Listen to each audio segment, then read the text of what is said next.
C'est-à-dire que il y a des moments clés dans notre évolution d'enfant, entre la naissance et la fin d'adolescence, qui vont être des moments qui résument toute cette période de la vie, et qui vont mettre l'enfant que nous avons été dans des conflits intérieurs qui vont amener au fur et à mesure une telle douleur intérieure, un tel conflit entre des forces opposées, qu'à un moment donné, pour survivre psychiquement, nous sommes obligés de faire des choix. Nous sommes obligés de faire des choix et nous amputer d'une partie de la façon dont on peut percevoir ce qui nous entoure, tout simplement pour alléger cette tension intérieure. Et donc, de là découlent forcément des comportements ensuite qui vont être répétitifs, qui vont être dans notre vie de tous les jours, de façon subconsciente, en sorte qu'on se rend même plus compte.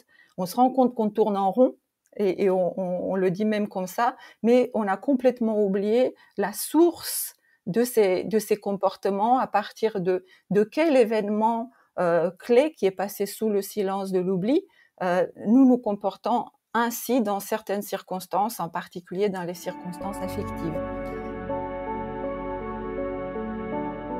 Bienvenue sur Enfants de Gaïa, un espace d'amour et de bienveillance dédié à ceux qui façonnent l'univers des familles du Nouveau Monde. Je suis Nassima, doula holistique et gardienne des naissances sacrées. J'aime comprendre le fonctionnement profond des choses, alors j'explore en quête de réponses. Et je vous embarque avec moi dans ce voyage à travers mon prisme de vision. Nous allons ensemble à la découverte du féminin, de la maternité, du couple, de la sexualité, des enfants et bien plus encore. Ce podcast est là pour t'inspirer et t'ouvrir à de nouvelles perspectives à travers la rencontre de professionnels qui, chacun à leur manière, participent à l'ouverture des consciences. Alors branche tes racines, connecte tes antennes et laisse-toi porter.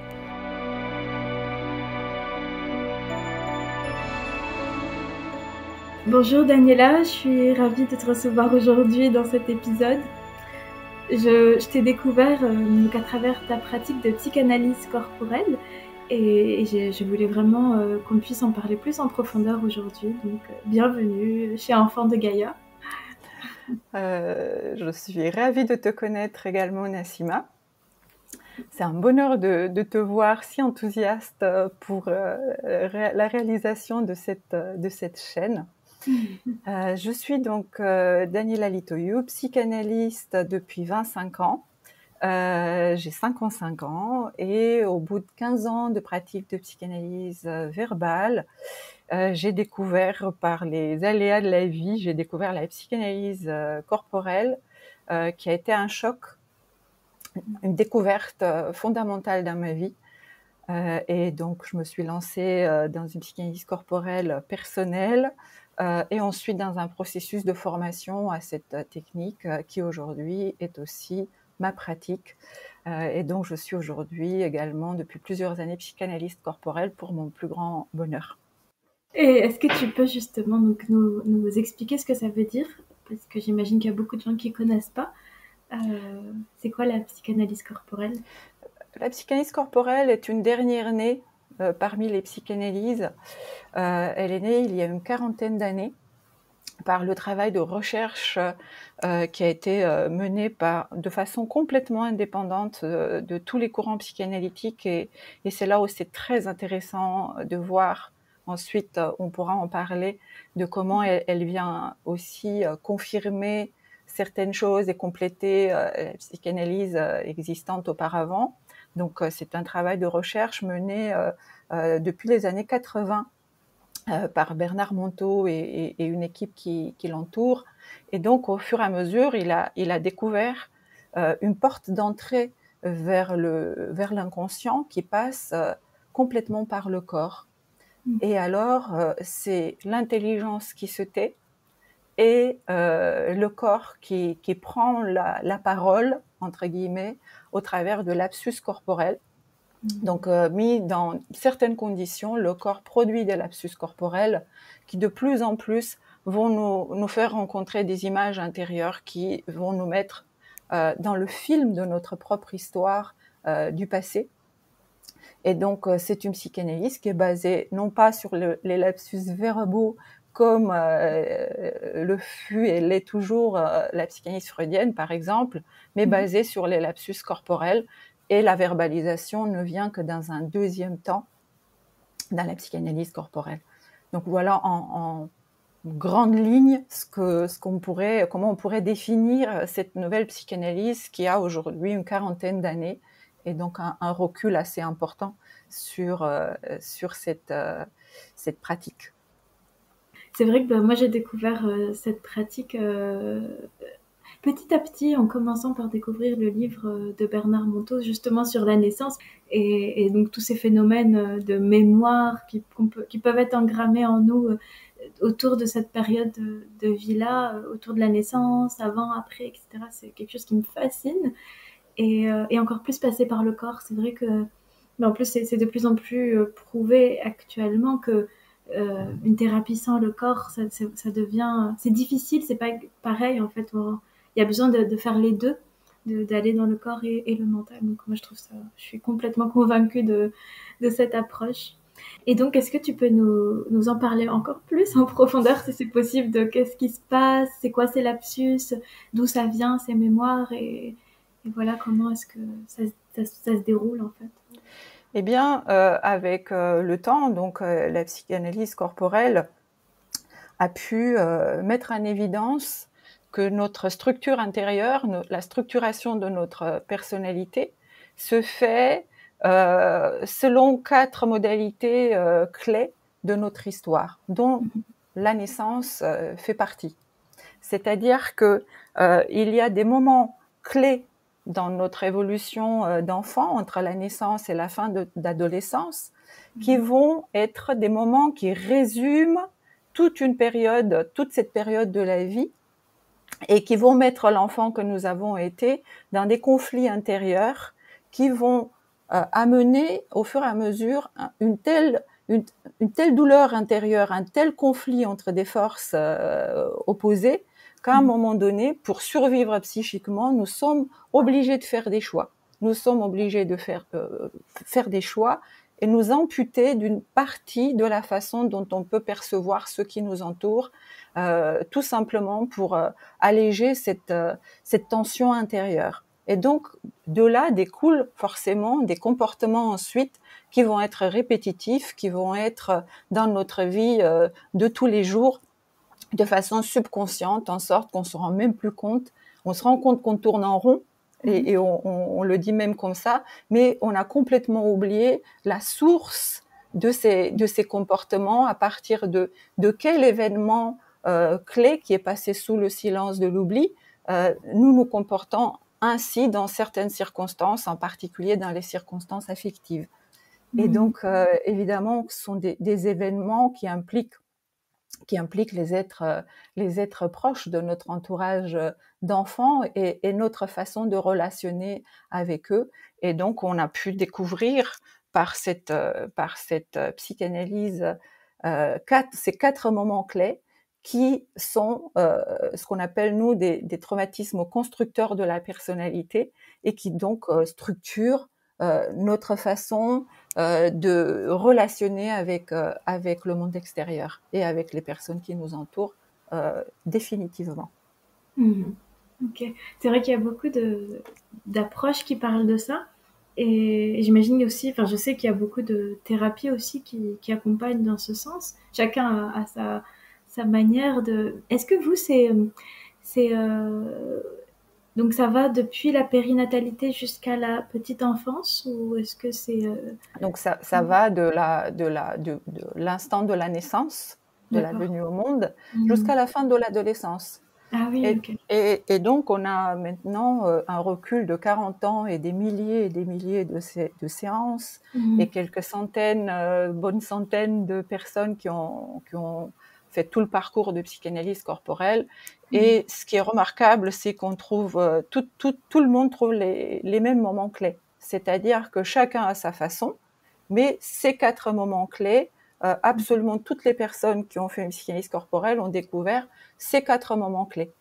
Et donc, ça donne aussi une spécificité à la psychanalyse corporelle parce que c'est une psychanalyse, on sait quand elle commence et on sait quand est-ce qu'elle finit. C'est-à-dire que elle commence le premier jour où on va faire une première séance de psychanalyse corporelle et puis elle va finir au moment où nous avons revécu ces instants clés entièrement. Et une autre spécificité de la psychanalyse corporelle, c'est que le revécu de ces instants clés nous donne une connaissance extrêmement précise de nous-mêmes et nous amène à nous réconcilier avec ces instants, avec nous-mêmes et avec les personnages de notre famille en général très très proches, papa, maman principalement, et nous amène à une réconciliation profonde avec notre passé et avec notre histoire. Et donc la psychanalyse corporelle en tant que telle n'est pas une thérapie, est un chemin de connaissance intérieure, de connaissance de soi. Et ensuite, effectivement, cette connaissance de soi, le fait que ça amène à une certaine pacification intérieure, forcément, ça influe sur notre façon de vivre. Vous comprenez? Donc, ce n'est pas ce qu'on appelle une thérapie, parce que j'ai découvert, entre autres, au travers de la psychanalyse corporelle, une grande modestie en tant que psychanalyste, puisque, en fait, on ne peut pas guérir de nous-mêmes. La connaissance tout simplement ne nous guérit pas.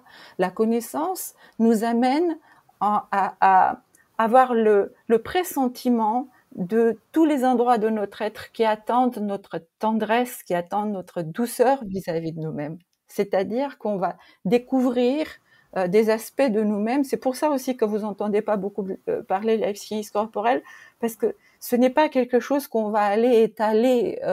Vous n'allez pas trouver des gens qui vont venir étaler ce qu'ils ont découvert dans les médias ou ailleurs, puisque c'est un chemin d'une telle intimité, et ce qu'on découvre de nous et de notre entourage est tellement profondément dans la nature humaine, si profonde, si intime, que ce n'est pas quelque chose qu'on va aller étaler, en fait.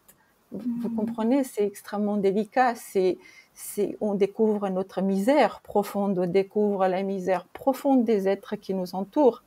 Donc la psychanalyse corporelle amène à une certaine humilité, on va dire, parce qu'on va découvrir de quelle façon nous sommes aussi tordus, de quelle façon nous sommes des êtres complètement imparfaits, et de quelle façon notre nature humaine est inscrite profondément dans l'imperfection humaine. Et de la même manière, les êtres qui nous entourent sont aussi habités par cette condition humaine et sont habités par leur propre misère.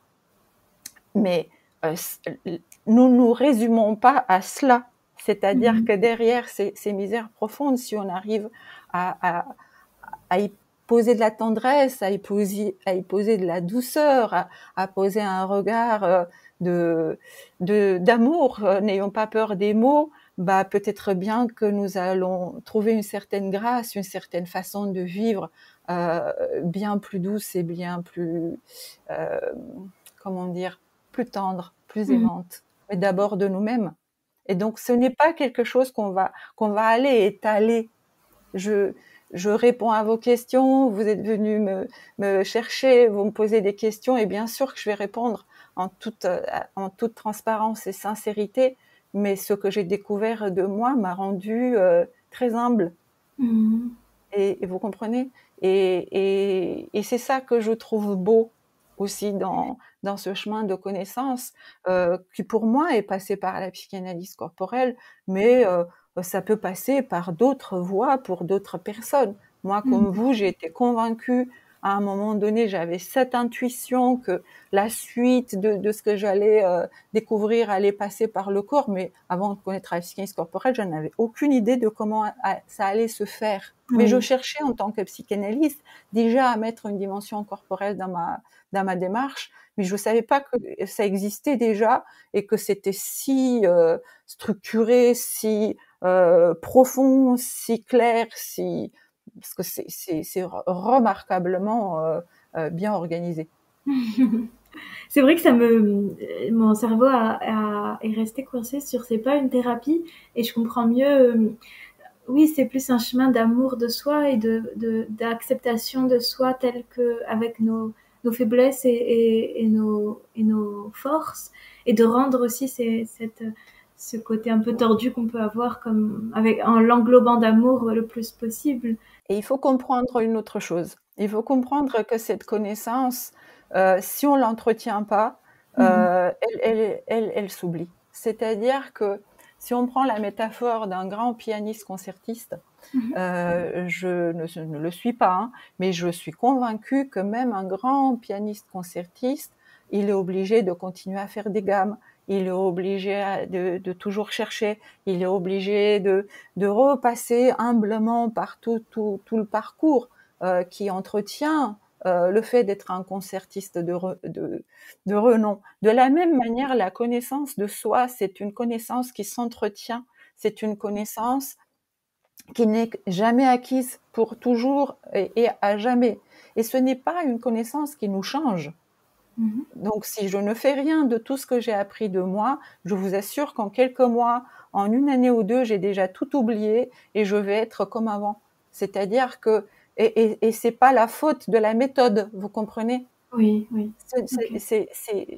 Il y a plein de méthodes qui sont formidables, mais aucune ne nous amène à quelque chose de définitif. C'est-à-dire que c'est quelque chose que nous devons entretenir humblement tous les jours. Tous les jours, je me sers de la connaissance que j'ai acquise par la psychanalyse auparavant et qui s'est magnifiquement complétée et précisée avec la psychanalyse corporelle qui est extrêmement précise et qui ne contient, moi ce qui m'a aussi passionnée, c'est qu'elle ne contient aucune interprétation de la part du psychanalyste.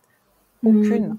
Et le psychanalyste est comme vous, un doula, c'est-à-dire celui qui permet que l'accouchement se fasse. Oui, oui.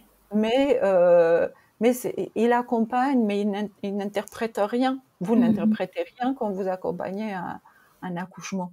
Vous êtes là, mais c'est puisque vous êtes là que l'accouchement il va se passer aussi dans des bonnes conditions, etc., etc. Oui, c'est permettre en fait de proposer aux gens un cadre et une forme de présence qui les accompagne à oser plonger dans ce qui porte en eux, ces mémoires, etc.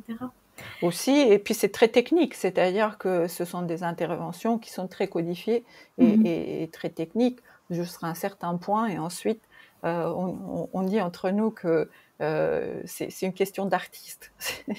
C'est une question d'inspiration aussi de la façon dont on va dialoguer avec les besoins de ce corps qui se livre devant nos yeux, et on va savoir accompagner, comme vous, à un moment donné, si une femme accouche entre vos mains, je suis convaincue que vous avez des moments d'inspiration et vous savez précisément quoi faire, où mettre la main, où les mots qu'il faut dire, etc. Puisque c'est quelque chose qui a lieu merveilleusement dans l'instant. Et là, pour moi, c'est ça le psychanalyste artiste, c'est que dans l'instant, il y a quelque chose qui m'appelle dans ce corps, et je sais précisément quoi faire comme intervention pour que la suite puisse avoir lieu. Oui, ça demande d'être très présent pour ressentir justement ça, donc clairement, c'est sûr. D'être dans son corps déjà soi-même pour pouvoir accompagner l'autre dans son corps.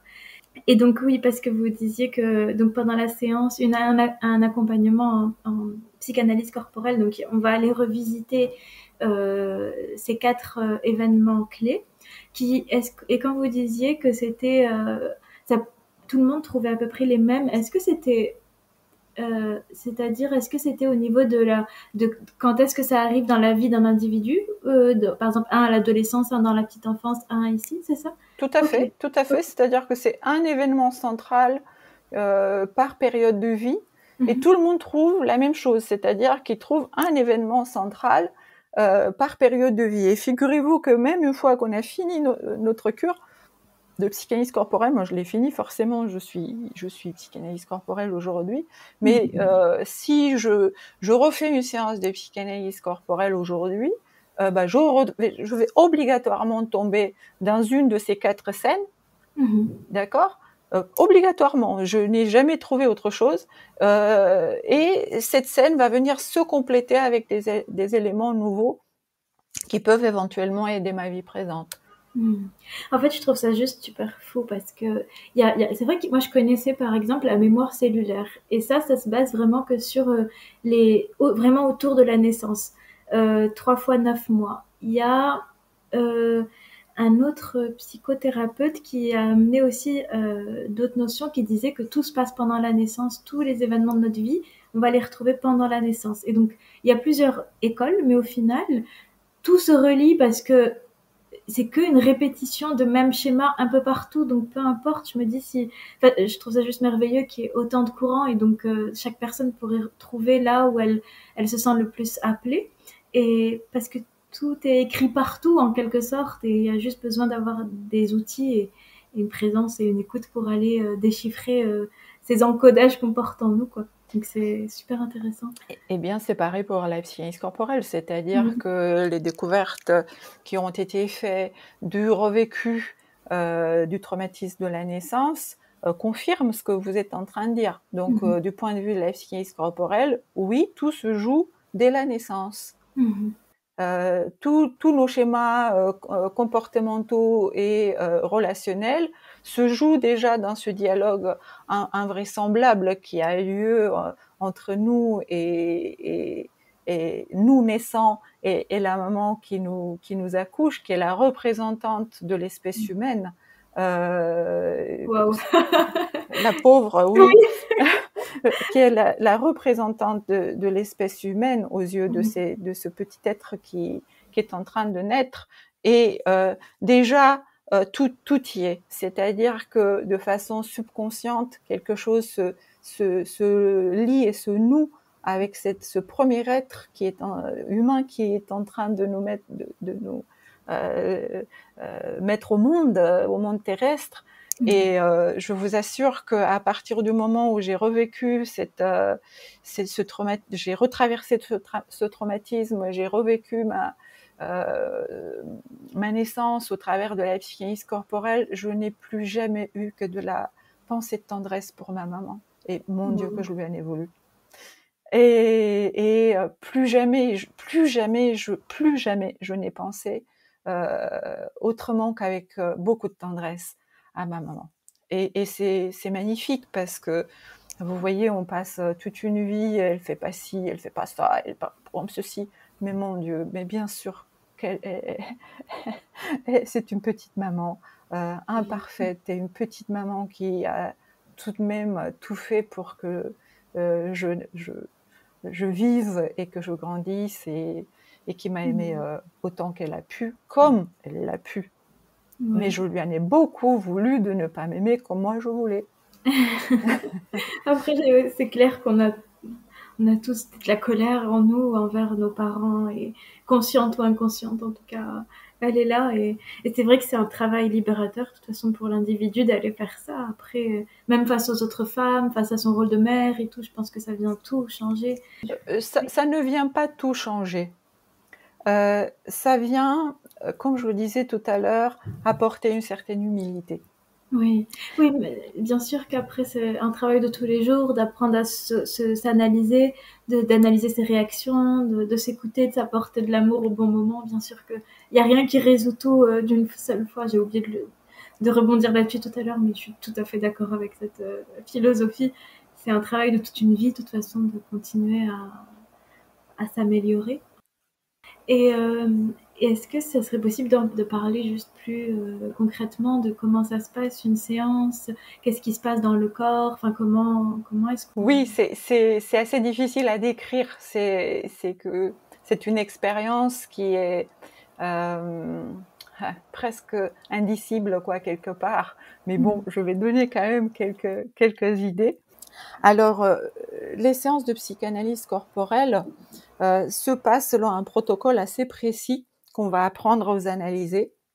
Elles se passent en petits groupes et donc les personnes vont vivre ces séances allongées, les yeux fermés et au fur et à mesure, elles apprennent ce protocole d'entrée en séance, il y a un démarrage de séance où par ce protocole précis d'entrée en séance, le corps se sent autorisé à s'exprimer.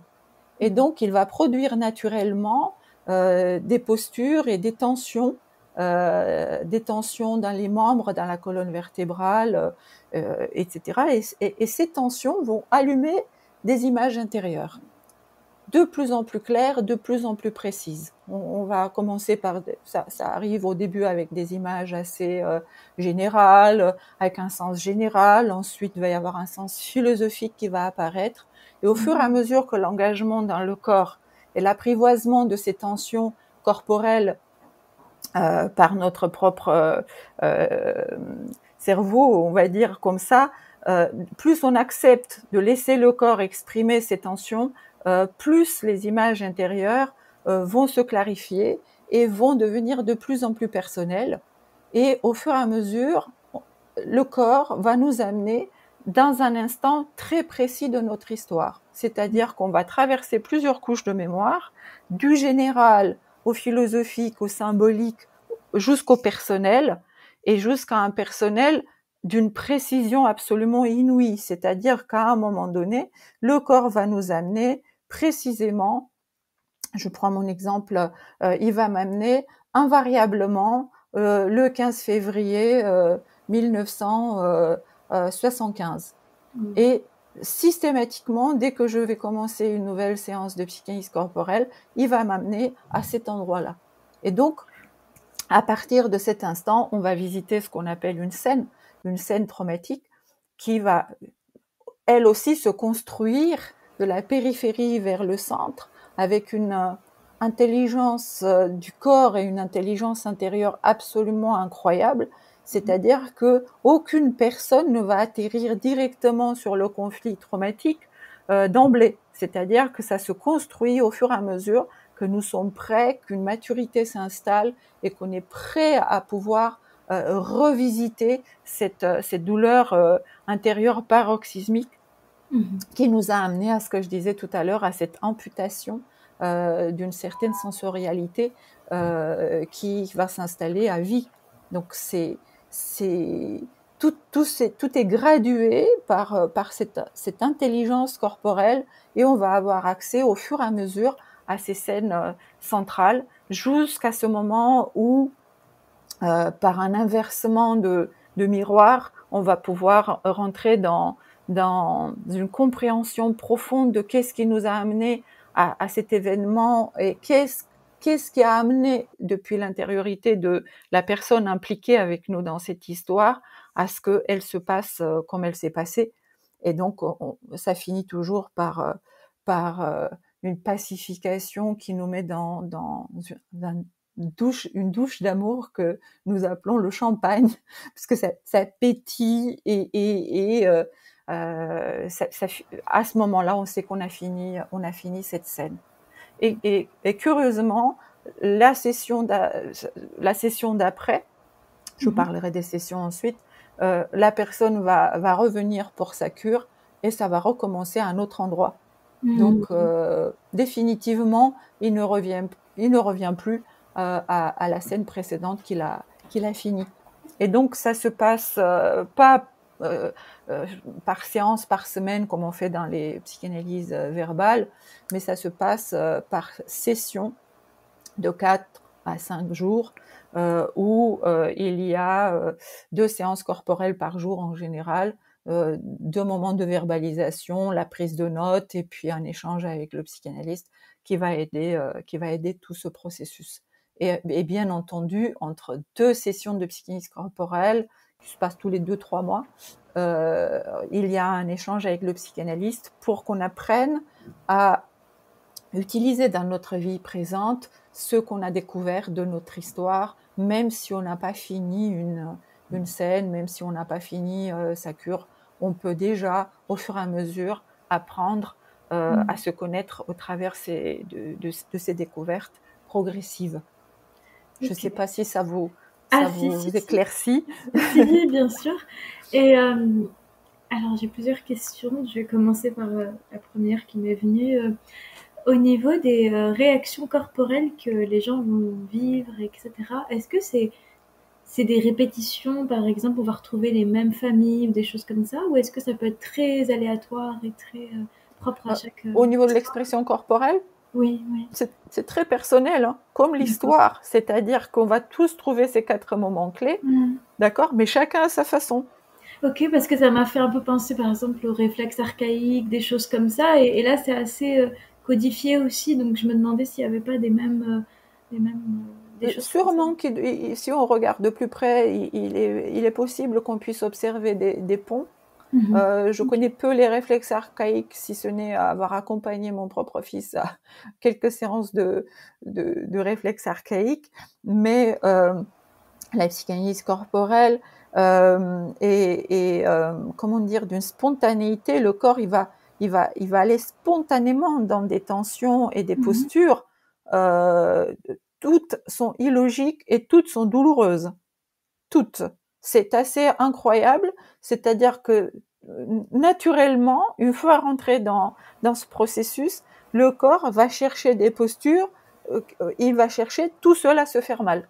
Il va chercher des tensions douloureuses. Et bien, ces tensions douloureuses physiques vont allumer les tensions psychiques douloureuses et les images intérieures associées. C'est une alchimie, je ne sais pas vous dire ça autrement, c'est une alchimie entre soi et soi qui fait que c'est comme si on allumait la télé intérieure.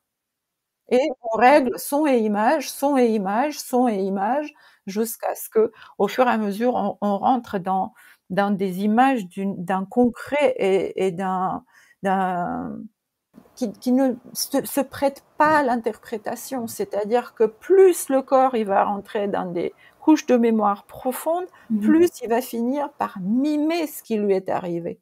C'est-à-dire que dans les niveaux où on va approcher la fin d'une scène de revécu d'une scène traumatique, moi, psychanalyste, je n'ai aucun doute de ce que j'ai sous les yeux.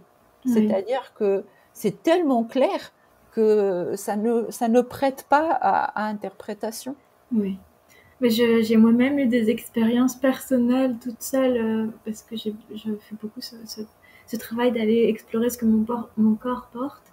Et c'est fou parce que, en fait, le corps, il s'est déformé en fonction des traumas qu'on porte en nous. Et des fois, je voyais, quand j'étais dans un certain niveau de conscience, j'arrivais à voir la blessure inscrite sur mon corps juste parce que j'ai une cambrure dans le dos ou un truc comme ça, et je voyais vraiment toute la chaîne de posture qu'a pris mon corps pour pallier à cette mémoire.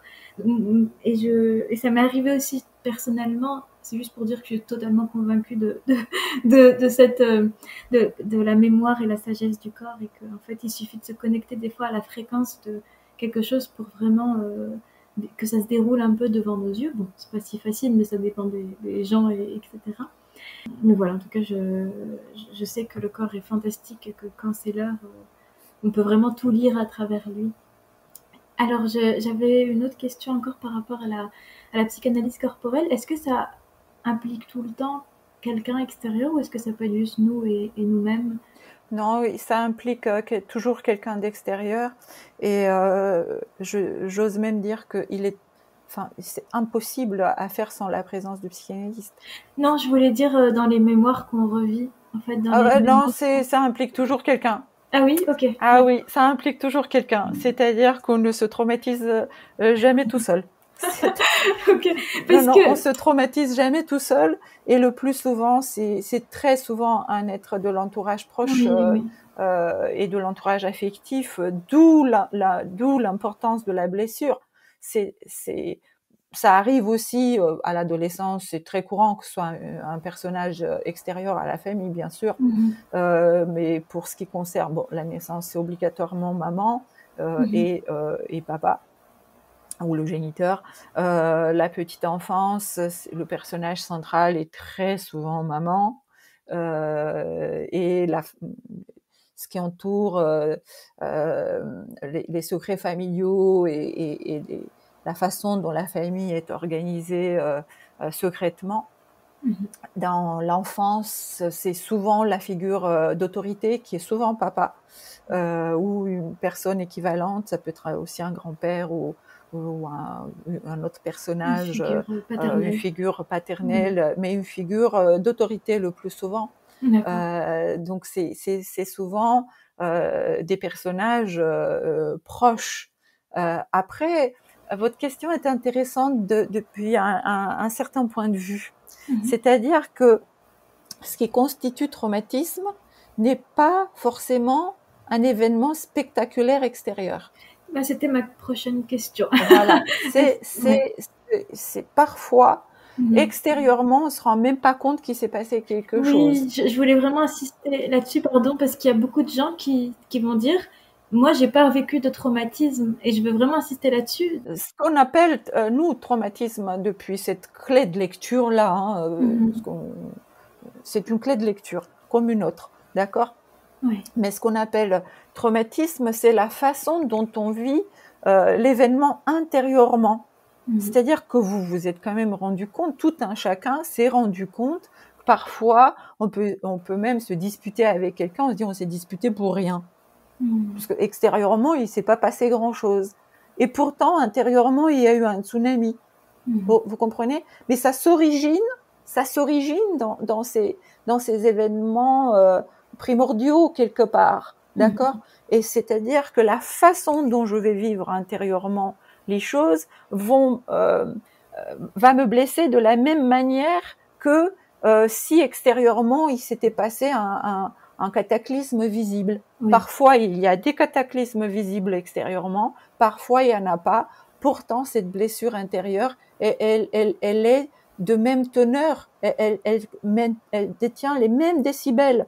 Et ça, c'est très important à entendre. Vous voyez, ma blessure d'adolescence, par exemple, il s'est absolument rien passé extérieurement d'identifiable facilement. Pourtant, ça a, j'ose dire, ça m'a mutilé d'une partie de moi-même pendant des années et des années et des années, tellement j'ai été blessée. Mais extérieurement, il s'est rien passé de particulier. Et la sensibilité de l'adolescente que j'ai été a été tellement écorchée et blessée que j'ai mis me suis-je encore remise, pas sûre. Donc il y a encore des traces de cette blessure, vous comprenez ? Mais dans d'autres types d'événements, oui, il y a extérieurement, il y a des abus, il y a des incestes, mais il y a aussi des grands malentendus simplement qui vont produire le même type de comportement derrière. Et ça, c'est important à entendre parce que on peut se croire plus ou moins blessé. Non, on a tous quelque chose d'une humanité, d'une condition humaine que l'on porte et des blessures que l'on porte et qui conditionnent notre comportement, parce que si ce n'était pas le cas, on n'aurait pas de problème de couple, on n'aurait pas de problème de conflit, on n'aurait pas de problème, ce serait la vie coulerait doucement. Or, c'est pas le cas. Oui. Sur ce point, c'est vraiment super important, parce que c'est vrai que moi, je fais aussi de la thérapie à côté, j'accompagne des personnes et tout, mais une autre approche. Et c'est vrai que des fois, on tombe sur des événements qui sont pas qui en apparence pouvaient paraître anodins. Et puis quand je parle juste en général avec des gens, mais il y a beaucoup de personnes qui vont me dire mais moi j'ai jamais rien eu, mes parents ils étaient gentils, nanana. Et alors que j'insiste pour dire que le vécu d'un enfant est totalement différent de toi, ta perception aujourd'hui d'adulte que tu peux avoir, et voilà, tu sais jamais comment ça vient jouer à l'intérieur de toi. Et je reviens juste sur la question d'avant, quand je vous ai demandé est-ce que ça implique toujours quelqu'un, parce que ça c'est mon expérience que j'ai eue moi d'un revécu de naissance où pendant la naissance, l'impression en tout cas qui m'en est restée, c'est que j'ai eu mon cou qui s'est tordu et donc ma tête qui est vraiment allée en arrière, et j'ai gardé une posture complètement déformée à cause de ce trauma. Et donc ça aussi c'est un trauma qui influe beaucoup dans ma vie, qui influe ma posture, qui influe beaucoup de choses. Et donc je voulais c'est pour ça que j'ai posé cette question, pour savoir si des fois ça peut être juste un trauma mais physique, ou voilà, Mais bon, c'est ce que vous décrivez probablement va se combiner avec ce que la petite fille qui était en train de naître vivait intérieurement. Mais ça ne suffit pas pour décrire l'ampleur de ce traumatisme de la naissance. Moi, je suis née avec une double circulaire. Évidemment que ça m'a marqué. Oui. Évidemment que ça m'a marqué. Évidemment qu'il y a un événement intra-utérin qui s'est produit, qui a produit cette double circulaire, qui a failli me coûter la vie à la naissance. Bien évidemment que ça a laissé des traces. Mais ce n'est pas le cœur central de mon traumatisme de la naissance. Mais c'est pas pour autant que j'aime les cols roulés bien serrés, c'est pas pour autant que je peux porter des colliers lourds, c'est pas pour autant que j'aime les espaces où je risque de manquer d'oxygène. Vous comprenez? Ça a laissé des traces, mais ce n'est pas le cœur du traumatisme de la naissance. D'accord, oui, c'est compris dans quelque chose. Mais c'est compris, ça fait partie de la scène, évidemment. Ok. Je voulais revenir un peu sur... en fait, justement, moi, je fais tout ça un peu dans le cadre d'une prévention, un peu pour ouvrir les consciences, sensibiliser les gens à prendre soin dès l'enfance, si possible, de faire attention à ça, d'être pour éviter au maximum d'avoir des gros traumas, je mets ça entre guillemets, parce que je pense qu'on en aura toujours, on est là pour ça sur Terre, mais et notamment autour de la naissance. Vous le voyez comment en fait cette période-là? Qu'est-ce qu'on pourrait faire pour aider les mamans? Des conseils, par exemple, dans ce cadre-là? Ce qui pourrait aider, c'est la conscience que quoi qu'on fasse, on sera sûrement jamais parfaite, mais que on peut s'apporter de la douceur à soi, qu'on peut prendre soin de nous, qu'on peut apprendre à prendre soin de notre couple, et avoir un peu conscience de ce que ça pourrait traverser un petit être qui est en train de naître. Ça peut aider, c'est-à-dire que souvent on est tourné vers l'accouchement, mais pas forcément accompagner avec notre cœur du mieux qu'on peut celui qui est ou celle qui est en train de naître. C'est pas si simple. Et on peut être emporté par les douleurs, et on peut être emporté.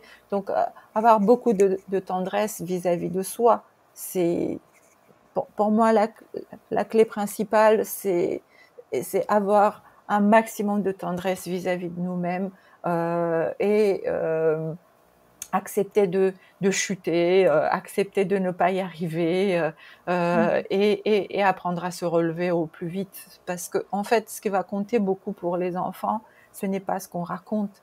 Ce qui va compter pour les enfants, c'est qui nous sommes. Et je pense qu'une maman remplie de tendresse vis-à-vis d'elle-même va alléger un peu le poids pour le petit être, si vous voulez. Mais ce n'est pas possible de les protéger de la condition humaine. Cela fait partie de la condition humaine. Et chaque enfant naît dans la condition humaine de son temps. Et ça, on ne peut pas lui éviter, parce que lui éviter la condition humaine, c'est faire un être inadapté socialement, c'est faire un être qui sera en grande difficulté d'adaptation. Donc ce n'est pas possible de le protéger de la condition humaine. Mais c'est nous qui la lui transmettons principalement. Et si on a de la tendresse vis-à-vis de notre propre condition humaine, et si on apprend à se relever et avoir de la tendresse et sourire de notre bêtise et sourire de nos imperfections le plus souvent possible, et lui donner cet exemple, parce qu'en fait c'est notre exemple qui compte et pas forcément ce qu'on raconte. C'est-à-dire qu'il y a un tel décalage entre ce qu'on raconte et qui on est, et l'enfant souffre de ce décalage. C'est obligé qu'il souffre de ce décalage parce que l'enfant le perçoit. Et donc avoir un sourire sur notre propre bêtise, sur notre propre imperfection, etc. C'est ça l'exemple qu'on peut donner à un enfant. Vous voyez, c'est pas être parfait. Ça, c'est pas possible. Et encore une fois, on ne peut pas les protéger de la condition humaine. Oui. bien sûr qu'il y a souvent un décalage entre ce qu'on veut protéger l'enfant, enfin beaucoup de personnes veulent protéger l'enfant en ne lui disant pas la vérité par exemple, en le protégeant, mais lui il capte ces mondes subtils inconsciemment et donc il voit ce décalage et il grandit avec cette incompréhension, incohérence.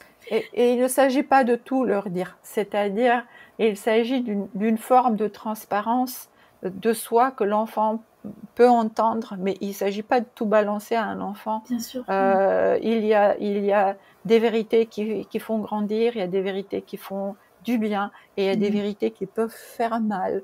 Et que avoir la conscience que certaines choses peuvent lui faire du mal et qu'on puisse le protéger de cette manière-là, c'est aussi juste. C'est-à-dire que c'est du discernement. On ne peut pas tout balancer à un enfant, vouloir lui dire la vérité, pas forcément. Et par ailleurs, il y a des vérités qui ne sont pas justes à dire. Mais c'est important de faire le chemin intérieur avec ces vérités et pouvoir les digérer soi-même et pouvoir les couvrir de notre propre tendresse, quoi. Oui.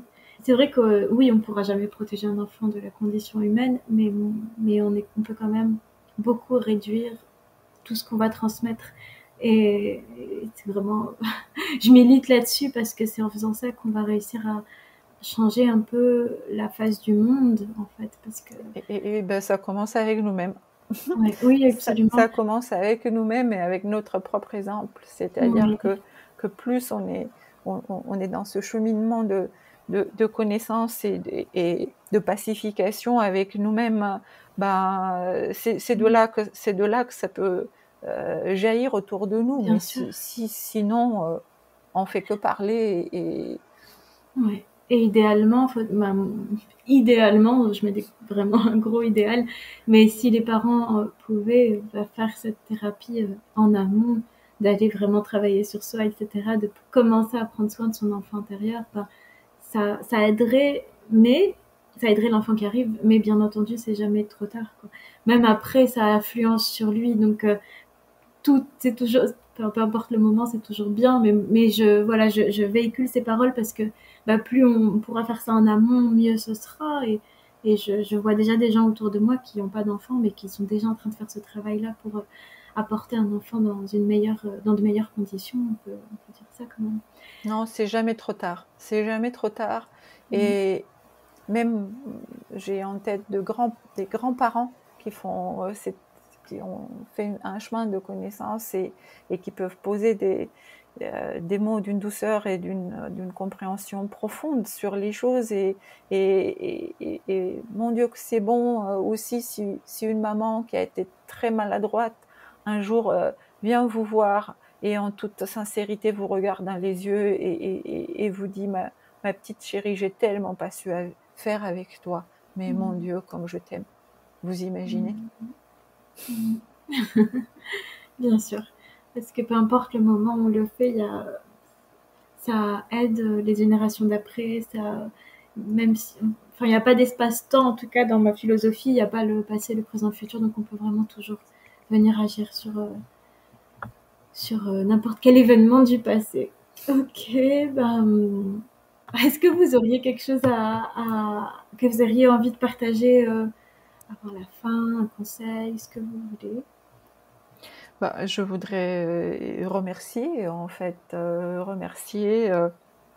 toutes ces personnes qui ont eu l'inspiration de pouvoir proposer toutes ces possibilités, en fait, de connaissances, principalement les êtres qui m'aident encore aujourd'hui dans ce cheminement et remercier tous ces chercheurs du monde intérieur qui sont parfois pas connus, parfois même persécutés pour certains, parfois très mal compris.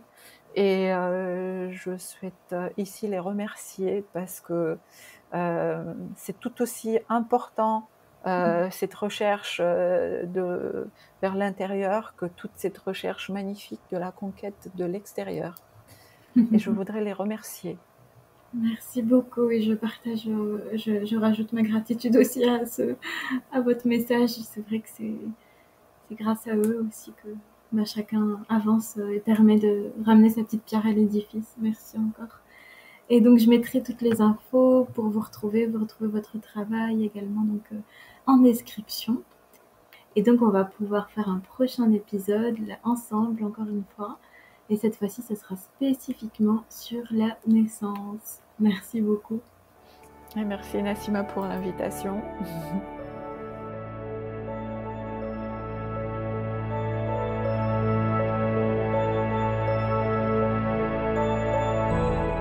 Merci d'avoir partagé ce moment avec nous. Et si cet épisode t'a parlé, tu peux le partager autour de toi, laisser un commentaire ou laisser 5 étoiles pour soutenir Enfants de Gaïa. À très bientôt pour la suite des épisodes.